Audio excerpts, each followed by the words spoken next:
White Maski എന്നൊരു താമരയാണ്. അതിൻ്റെ അടുത്ത് കാണുന്നതാണ് ഗോൾഡ് ആപ്പിൾ. കണ്ടാലെല്ലാം ഒരേമാതിരിയൊക്കെ ഇരിപ്പുണ്ട്. അത്ര വലിയ പൂവല്ല, കാണുമ്പോൾ മൊട്ട് ഏതാണ്ട് ഒരേമാതിരി ഇരിക്കും.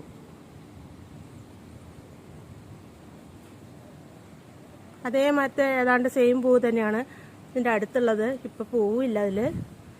ഇത് വെഡ്ഡിങ് ഡ്രസ്സ്. പൂവൊക്കെ വന്ന് പോയി. ഇത് വെഡ്ഡിങ് ഡ്രസ്സ് എന്ന വെറൈറ്റിയാണ്. അതിൻ്റെ അടുത്ത് കാണുന്നതാണ് ഗോൾഡ് ആപ്പിൾ.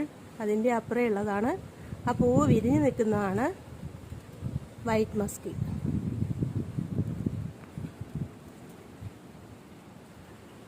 വെഡ്ഡിങ് ഡ്രസ്സിൻ്റെ പൂവ് ഉണ്ടായിരുന്നു, ഇപ്പോൾ പൂവ് പോയി.